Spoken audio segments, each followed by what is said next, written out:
Como dije la semana pasada, voy a hablar acerca de la conferencia de abril del 2019 y en el próximo abril del año que viene voy a hablar de la conferencia de octubre de ahora. Y vamos a empezar con la sesión del sábado por la mañana. La semana que viene tal vez hacemos el sábado por la tarde. Empezó con un discurso del elder Ulises Suárez. ¿Cómo puedo entender? Se llama.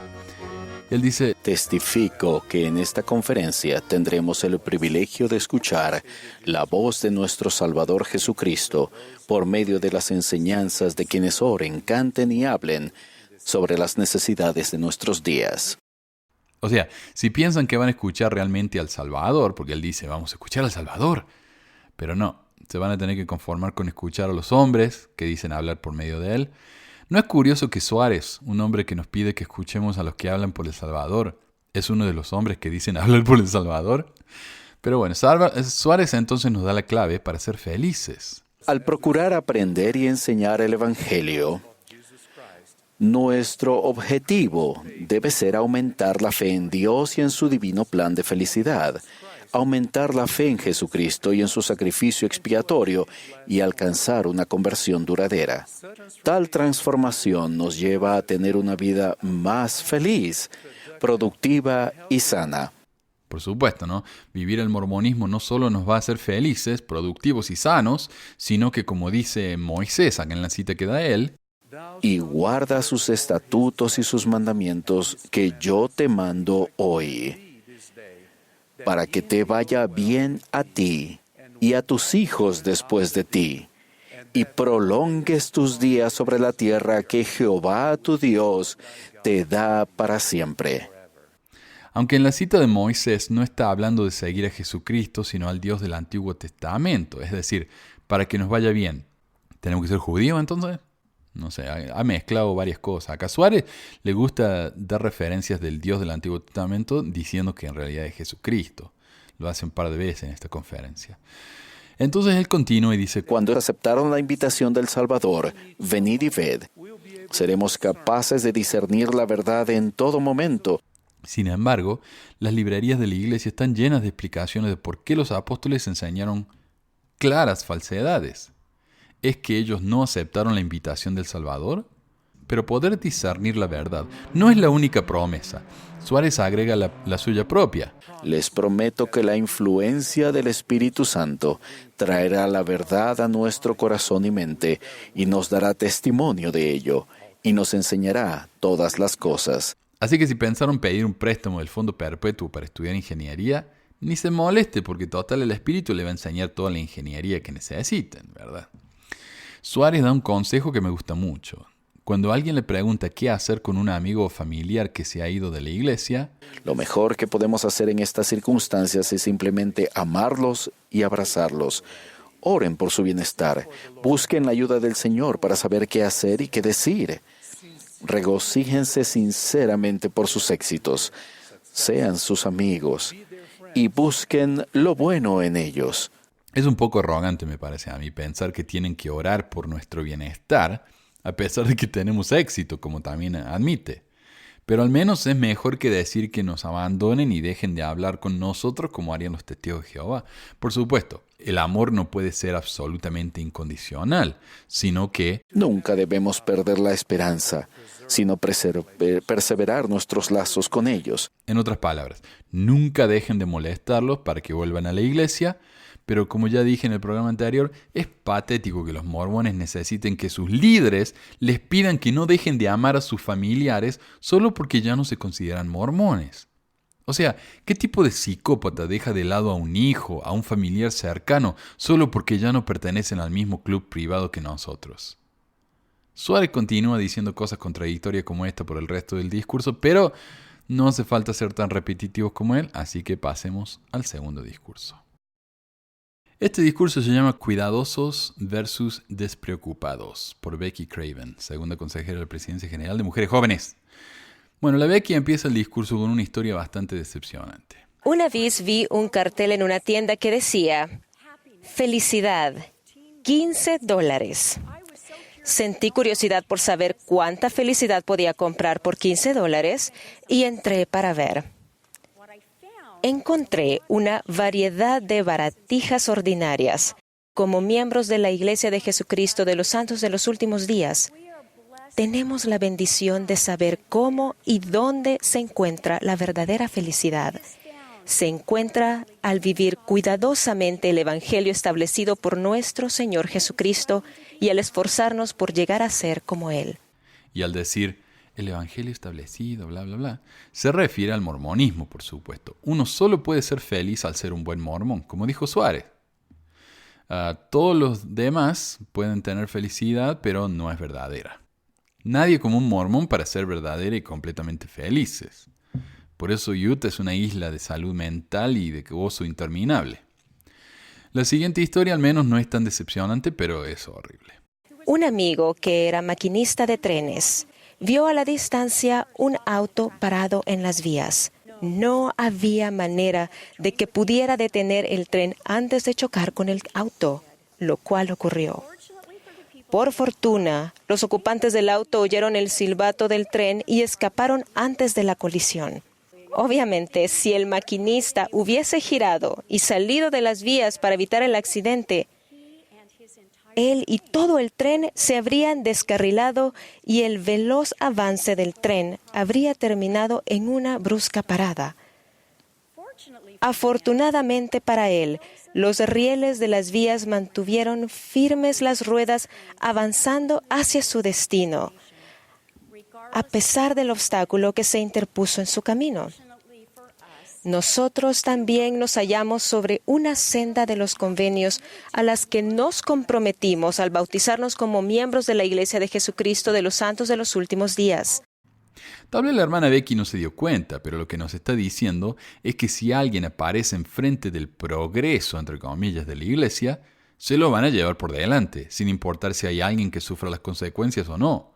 Y esto es una metáfora perfecta para la política de noviembre sobre los hijos de los LGBT, gracias a la cual muchos cometieron suicidio por no poder lidiar con el trauma causado por la iglesia.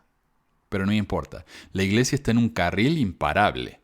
Hasta que se detiene, por supuesto, porque la cantidad de cuerpos apilados al frente del tren son demasiado como para ser ignorados.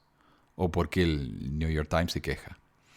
La Becky entonces usa un poco de manipulación más obvia cuando nos recuerda que si amamos a Jesús, guardaremos sus mandamientos. Si lo amamos como decimos, ¿no somos capaces de mostrar ese amor siendo más atentos al vivir sus mandamientos? O en lenguaje humano, si amamos a Jesús, no obedeceremos al Rusty Nelson, porque obviamente eso es lo que está queriendo decir, como Suárez felizmente nos aclaró al comienzo de la conferencia. Aparentemente amar a Jesús incluye ir a la capilla todos los domingos, estudiar los manuales de la iglesia, eso es la lista que nos da ella, ir al templo, vestirnos modestamente, usar los garments, cumplir los llamamientos de la iglesia preocupadamente, no decir malas palabras, etc. O sea, cosas que enseñó Jesús en su época, obviamente. Y en el siguiente párrafo, la Becky confirma aún más la respuesta que le di al rayado ese que decía que estaba bien usar ropa sin hombros. Y yo le dije que no, porque en la Fortaleza para la Juventud dice que no se puede. Ella dice: El folleto para la Fortaleza de la Juventud tiene normas que, al seguirlas, traerán muchas bendiciones y nos ayudarán a seguir en la senda de los convenios. Estas normas que se escribieron para los jóvenes no caducan cuando salimos del programa de los hombres y mujeres jóvenes. Se aplican a todos nosotros, todo el tiempo. Así que les invitamos a todos los del Sumo, el sacerdocio del barrio, a que empiecen a leer el folleto para la Fortaleza de la Juventud. Todos los domingos, durante la reunión del sacerdocio, porque obviamente están todos estancados en la misma que estaban cuando tenían 14 años. O como dice un libro que encontré ahí en Desert Book, todo lo que necesito saber lo aprendí en la primaria. Becky termina con: ¿Se puede comprar la felicidad con $15? No, no se puede. La felicidad duradera se recibe al vivir intencional y cuidadosamente el Evangelio de Jesucristo. Es verdad, la felicidad mormona cuesta el 10% del sueldo mensual, así que ni sueñen que $15 le va a ser suficiente. El próximo discurso se llama Respuestas a las oraciones, por el elder Brooke P. Hales de los 70. Hales dice que el Padre nos ama con un amor perfecto. Un ejemplo de ese amor fue demostrado cuando su hijo fue a la misión a París y por accidente le compraron un abrigo demasiado chico. El padre molesto le mandó plata para un abrigo nuevo y le dijo que le diera el otro abrigo a alguien más. Entonces, llorando, nos cuenta que en París hace mucho frío y que otro misionero había estado orando para recibir un abrigo nuevo. Milagro, obviamente. Ahora, esto nos hace pensar, ¿por qué los miles de misioneros que oramos por abrigos decentes, zapatos que no nos dieran ampollas al caminar 3 cuadras o una comida como la gente de vez en cuando, no recibimos ninguna respuesta? ¿Dios no nos ama tanto como el franchute ese? ¿Recibir un abrigo realmente es un milagro? ¿Qué pasa con los millones de personas que realmente podrían haber usado un milagro pero no recibieron nada? Esto me hace acordar a una interacción entre las maestras mormonas en mi escuela. Bueno, son todas mormonas, excepto un par. Una dijo que un camión, uno de esos camiones grandes, ¿no?, que estaba al lado suyo en la ruta, se descontroló y casi la golpeó. Pero en su lugar golpeó al coche de atrás del suyo, al que probablemente destruyó y los pasajeros probablemente se murieron. Otra maestra entonces dijo, ¡ay, las tiernas misericordias del Señor! Y no les estoy haciendo un chiste, realmente dijo eso. O sea, misericordia. Es cierto, mi compañera se salvó, pero otra gente detrás de ella no. Y probablemente eran todos mormones, porque Utah esto. ¿Y eso es misericordia? No se preocupen, dice Hales, si no recibimos respuesta en esta vida, la vamos a recibir en la próxima. ¿Bien? Asunto resuelto. Y la gente le cree. Después contó la historia de Pat, una mujer que quedó ciega a los 11 años y a esa edad reconoció que iba a quedar ciega para siempre y que ninguna bendición del sacerdocio la ayudaría. Tan poca fe tiene la gente en el sacerdocio que un líder alto de la iglesia está dispuesto a reconocerlo en la conferencia general. No es eso. Es que Pat sabía que ser ciega era necesario para ella para aprender algo. ¿Quién sabe qué? Por eso Hales termina diciendo, sé que Él escucha nuestras oraciones. Sé como Padre amoroso y omnisciente, Él responde a nuestras oraciones de manera perfecta, de acuerdo con su infinita sabiduría y en formas que serán para nuestro mayor beneficio y bendición. Por supuesto, a veces nuestro mayor beneficio y bendición es quedarnos ciegos, pero si uno necesita una prenda de vestir, quédense sin cuidado que Dios nos va a responder inmediatamente. El próximo discurso se llama La obra misional, compartir lo que guardan en el corazón, por el elder y expresidente Dieter F. Uchtdorf. Porque el Uchtdorf ya no está más en la primera presidencia, porque el carisma ya no hace falta para dirigir la iglesia, ni la verdadera bondad, como mostraba el tipo este cuando estaba en ese cargo. Y bueno, acá al tipo este, yo no sé si ya aclaré antes, pero yo le digo el Silver Fox, que significa el zorro plateado, que es una expresión que se le da acá para los viejitos que están buenones, que les gustan las chicas, los ven y se ponen todas. No. Así que en su lugar lo pusieron en el Consejo Ejecutivo Misional de la Iglesia, y en este discurso se nota esa nueva responsabilidad porque es todo sobre la obra misional. Según el Silver Fox, Pablo y los otros miembros de la Iglesia antigua, los santos de los primeros días, estaban muy familiarizados con el sacrificio. Muchos fueron cruelmente perseguidos, incluso hasta la muerte. En los últimos 200 años, los miembros de la Iglesia restaurada de Jesucristo, los santos de los últimos días, también han sufrido persecución de muchas maneras. A pesar de la persecución, y a veces debido a ella, la Iglesia de Jesucristo de los santos de los últimos días ha seguido creciendo y ahora se encuentra en todo el mundo. Dos cosas. Primero, el Dieter dice que los apóstoles en el tiempo de Cristo fueron perseguidos hasta la muerte y hoy siguen siendo perseguidos, lo que uno debería inferir que significa que a los pobres mormones los están matando por todas partes, ¿o no? Sin embargo, ya vamos a ver de qué se trata la verdadera persecución de la que habla, y sorpresa, no tiene nada que ver con lo que sufrieron en el pasado.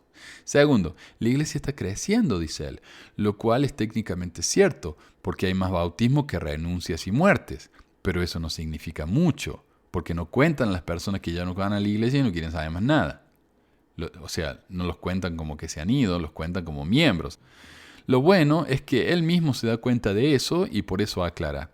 Antes de hacer un pastel, festejar y felicitarnos por tan increíble éxito, no estaría mal poner ese crecimiento en perspectiva. Hay alrededor de 7.500 millones de personas en todo el mundo comparados con los 16 millones de miembros de la Iglesia de Jesucristo de los Santos de los Últimos Días. Un rebaño pequeño. Pero, añade, eso no es solo un problema de la verdadera iglesia restaurada, sino que el número de personas que creen en Cristo se está reduciendo. Así que no es un problema mormón, es un problema del mundo entero, del mundo incrédulo. Y la solución es obvia: compartamos más el Evangelio, y porque eso va a arreglar todo. Y para los que nos cuesta compartir el Evangelio, nos da 5 sugerencias. 1. ¿Aman a Dios? ¿De verdad creen en Él? Listo, entonces ¿qué esperan? 2. ¿Aman a los demás? Entonces. 3. Esfuércense en ser verdaderos discípulos. O sea, obviamente, si no comparten el Evangelio, no son verdaderos discípulos. Así que pónganse las pilas.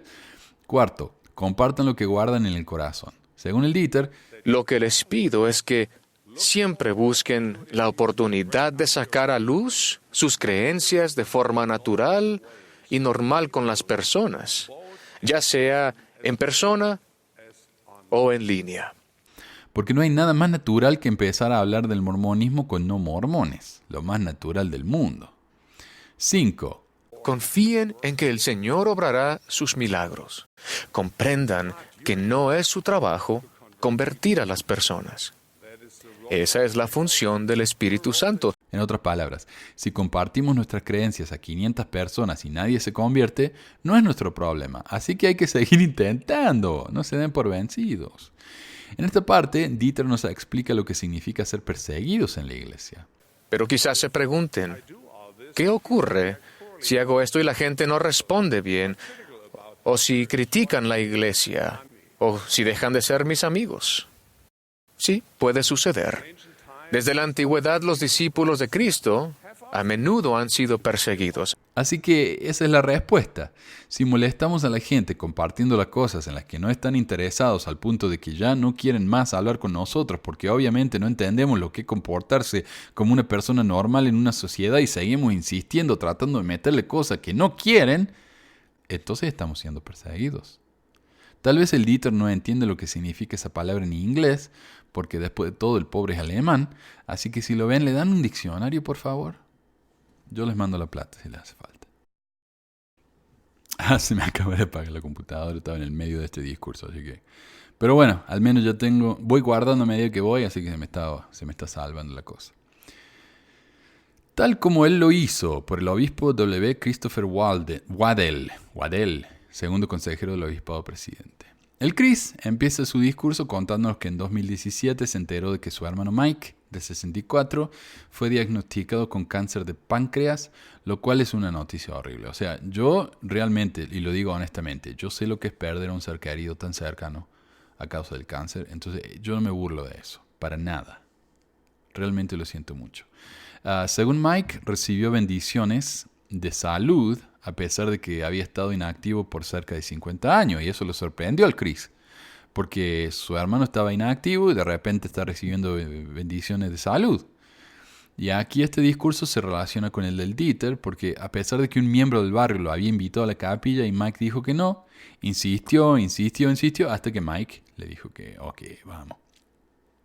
El tratamiento de cáncer de Mike lo está afectando tanto que decidió abandonarlo y resignarse a morir. Y en diciembre de 2018 el doctor dijo que tenía 3 meses de vida. En diciembre tenía 3 meses de vida. Lo bueno es que Mike siguió progresando en la iglesia, como se puede progresar en una cama de un hospital, recibió su bendición patriarcal y quiso recibir el sacerdocio. Ese mes, Chris le dio el sacerdocio y 5 horas más tarde se murió. 3 meses antes de lo que le había pronosticado el doctor. Y no quiero burlarme de ese evento tan trágico. Lo que yo aprendo después de todo esto es que si uno está por morirse, lo último que debería hacer es pedir una bendición del sacerdocio porque se va a morir 3 meses más rápido. Y finalmente, un hogar en el que more el Espíritu del Señor, un discurso dado por el presidente Henry B. Eyring. El comienzo del discurso me encanta. Mis queridos hermanos y hermanas, me siento agradecido de que se me haya invitado a dirigirles la palabra en esta conferencia general anual. Como si no lo fueran a invitar. El discurso habla mucho de compartir, de no tener orgullo, de no tener declives espirituales y llora un montón, como de costumbre. Por eso al gozo lo conocen como Henry B. Crying, y crying significa llorando, o llanto en inglés. Habla de Henry B. Eyring, Henry B. Crying, hablando de cómo aumentar la fe leyendo el libro de Mormón al marcar pasajes sobre el Salvador, pero tengan cuidado, la fe en Jesús puede marchitarse si no leen el libro de Mormón. Creo que eso quiso decir. Entonces Eyring agrega: Además del ejemplo que ustedes den de aumentar la fe, el orar en familia puede cumplir una función crucial para hacer del hogar un lugar sagrado. Por lo general, se elige a una persona para que sea el portavoz al orar por la familia. Lo que me gusta de esto es que el 90% de las veces que he ido a la casa de algún mormón a la hora de hacer la oración, siempre eligen a uno de los chicos. Una vez estaba en la casa de mi hermano con mi esposa, mis viejos estaban ahí, la esposa de mi hermano estaba ahí, y a la hora de dar la bendición, le pidieron a mi sobrino, que tenía unos 5 años en esa época, que orara, como era de costumbre que siempre le pedían a él. Y él siempre decía la oración, pero esa noche, no sé, habrá estado tímido, cansado, entonces él dijo que no quería. Y mi hermano y la esposa se enojaron tanto que lo mandaron a la pieza en penitencia. Pero ya veo cómo la oración puede ser una gran experiencia familiar, ¿no? Claro, inmediatamente el nene dijo: no, papi, hace la oración. No, papi, ¡ándate a la pieza en penitencia, carajo! Así. Dice que hay que arrepentirse rápido, pedir disculpas, a menos que no sea la iglesia, porque la iglesia no pide perdón, como dice Oakes. Y amo esta cita. El profeta José Smith fue un modelo para nosotros en la forma en que hizo frente a ataques brutales y a traidores. Perdonó rápidamente, aun cuando sabía que el agresor podría atacar de nuevo. Pedía perdón y perdonaba sin reservas. Esto, por supuesto, sin incluir las imprentas que quemó o a las personas que excomulgó y que después humilló desde el púlpito. Pero sí, perdón sin reservas. Y si quieren una referencia para eso, no se preocupen, que estoy preparando una lista de personas a las que insultó José Smith desde el público, porque no estaban de acuerdo con él. También es importantísimo ir al templo, dice, para así sentir que estamos haciendo algo bueno por la vida, cuando en realidad no estamos haciendo más que desperdiciar el tiempo. Eyring aquí habla de un tema bastante curioso, el crying, perdón. Algo que va a continuar mencionándose en las próximas sesiones. Les hago una promesa que un miembro del quórum de los 12 apóstoles me hizo a mí en una ocasión. Yo le había dicho que debido a las decisiones que algunos de nuestros familiares habían tomado, yo dudaba que pudiéramos estar juntos en el mundo venidero. Él me dijo, según recuerdo: se está preocupando por el problema equivocado. Usted simplemente viva digno del reino celestial y la situación de su familia será más maravillosa de lo que pueda imaginar. O sea, no le dije que la familia va a estar junta después de todo, ni nada de eso. Simplemente que la situación familiar va a ser maravillosa. Tal vez cuando seamos dioses no nos va a importar que 1 o 2 ovejas negras en nuestra familia estén en el celestial, o tal vez en las tinieblas de afuera, porque nosotros la vamos a pasar chancho, ¿no? Con los dignos de la familia que llegaron al celestial con nosotros. El cielo mormón parece ser un cielo de psicópatas a los que no les importa el destino funesto de los familiares apóstatas o no mormones, a pesar de que se nos dice constantemente que no estar juntos en la eternidad va a ser como si se nos hubiera condenado. Las contradicciones de las que están llenas estos los marea a uno, si realmente presta atención. Y bueno, y esa fue la sesión del sábado por la mañana. Un montón de frases que suenan lindas si uno no las estudia detenidamente, llenas de contradicciones y de nada nuevo. O sea, lo mismo de siempre.